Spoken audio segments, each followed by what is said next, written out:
পৌষ সংক্রান্তি কি এবং কেন পালন করা হয় সেটি জানাবো আজকের এই ভিডিওটির মাধ্যমে। তাহলে চলুন আজকের ভিডিওটি শুরু করা যাক।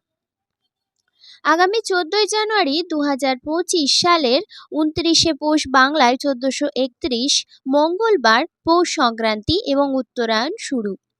প্রতি মাসের শেষ দিন অর্থাৎ যেদিন মাস পূর্ণ হবে সেই দিনকে সংক্রান্তি বলা হয়। সংক্রান্তির অর্থ সঞ্চার বা গমন করা। সূর্যাদির এক রাশি হতে অন্য রাশিতে গমন করাকেও সংক্রান্তি বলা হয়। সং যোগ ক্রান্তি এর অর্থ সং মানে সাজা, ক্রান্তি মানে সংক্রমণ বা গমন করাকে বোঝায়, অর্থাৎ ভিন্ন রূপে সেজে অন্যত্র গমন করা বা সঞ্চার হওয়াকে বোঝায়। মাঘ ফাল্গুন চৈত্র বৈশাখ জ্যৈষ্ঠ আষাঢ় এই 6 মাস উত্তরায়ণকাল এবং শ্রাবণ ভাদ্র আশ্বিন কার্তিক অগ্রহায়ণ পৌষ এই 6 মাস দক্ষিণায়ন কাল। পৌষ মাসের শেষ দিনে সূর্য উত্তরায়ণের দিকে যাত্রা শুরু করে বলে একে উত্তরায়ণ সংক্রান্তিও বলা হয়।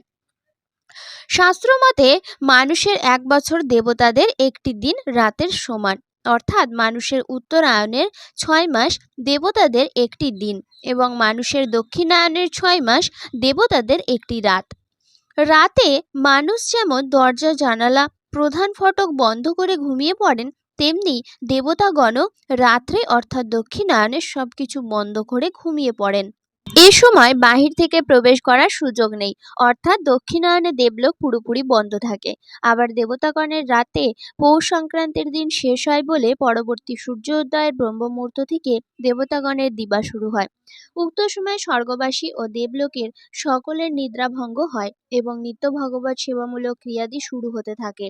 এই জন্য সনাতন ধর্মাবলম্বীগণ ব্রহ্ম মুহূর্তে স্নান, নামযজ্ঞ, গীতাপাঠ, শঙ্করধ্বনি, উলুধ্বনি ও অনুষ্ঠানের মাধ্যমে দিনটিকে আনন্দময় করে তোলেন। অন্যদিকে গঙ্গাপুত্র ভীষ্ম তার পিতা শান্তনু থেকে বর পেয়েছিলেন যে তিনি যখন ইচ্ছা মৃত্যুবরণ করতে পারবেন। মহাভারতের কুরুক্ষেত্রের যুদ্ধের বিশ্ববিখ্যাত বীর মহাপ্রজ্ঞ সর্বত্যাগী ও জিতেন্দ্রীয় মহাপুরুষ ভীষ্মের মহাপ্রয়াণের স্মৃতির জন্য পৌষ সংক্রান্তি আরও মর্যাদাপূর্ণ হয়েছে। উল্লেখ্য যে কুরুক্ষেত্রের যুদ্ধে কৌরব পক্ষের 4 জন সেনাপতির মধ্যে তিনিই প্রধান সেনাপতি ছিলেন।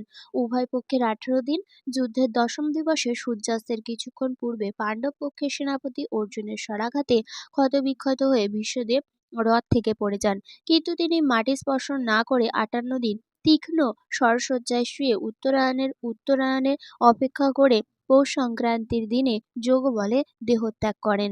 গ্রামসহ বাংলার ভারতের বিভিন্ন জায়গায় ভোরবেলা আগুন লাগিয়ে হয় খড় ও বাঁশ দিয়ে বানানো স্তূপে এটা মূলত পিতামহ ভীষ্মদেবের চিতাস্বরূপ। পৌষ সংক্রান্তির দিন সূর্য উত্তর মেরুতে হেলে পড়তে থাকে, যার জন্য মকর সংক্রান্তি বা উত্তরায়ণ সংক্রান্তি বলে।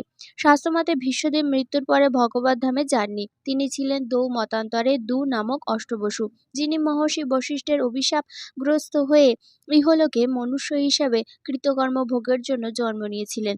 তাই তার পুনরায় দেবলোকে যাবার কথা, কারণ তিনি সেখানকার স্থায়ী বাসিন্দা।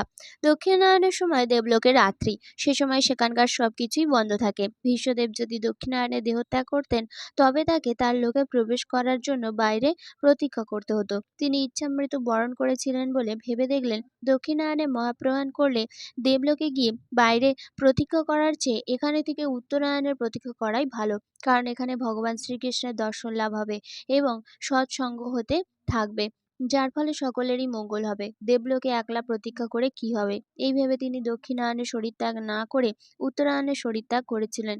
দীর্ঘ 58 দিন শরশয্যা অবস্থানের পর পৌষ সংক্রান্তির নিশান্তে পিতামহ ভীষ্মদেব যোগবলে দেহত্যাগ করে দেবলোকে গমন করেন। 5000 বছর পূর্ব হইতে আমরা প্রতি বছর পৌষ সংক্রান্তি বা উত্তরায়ণের প্রাতঃকালে খড়কুটো জড়ো করে পিতামহ ভীষ্মদেবের প্রতীকী সপ্তাহ করে থাকি। অনেকে এই সপ্তাহকে বুড়ির ঘর বা মেরামেরির ঘর বলে জ্বালাতে থাকেন এবং এই দিনে মাছ মাংস আহার করেন, যারা সম্পূর্ণ অনুচিত, কারণ উত্তরায়ণ বা পৌষ সংক্রান্তি অন্ত্যেষ্টিক্রিয়া ও শ্রাদ্ধ সংক্রান্ত অনুষ্ঠান। অন্যদিকে এই দিনটি এতই গুরুত্বপূর্ণ যে এই দিন প্রাতঃকালে দেবলোকের সকল দেবতাগণ ও স্বর্গবাসী পূর্বপুরুষগণ নিদ্রা থেকে জাগ্রত হন। এর জন্য সনাতন ধর্মাবলম্বীগণ ব্রাহ্ম মুহূর্তে স্নান, শঙ্খধ্বনি, উলুধ্বনি, গ্রামে নগরে সংকীর্তন, গীতাপাঠ ইত্যাদি মঙ্গলজনক কাজ করে থাকেন। প্রতি বছর আমরা শাস্ত্রসম্মতভাবে ভাবগাম্ভীর্যের সহিত এই অনুষ্ঠান পালন করার আশা ব্যক্ত করে সবাইকে মহাসংক্রান্তির প্রীতি ও শুভেচ্ছা জানাই।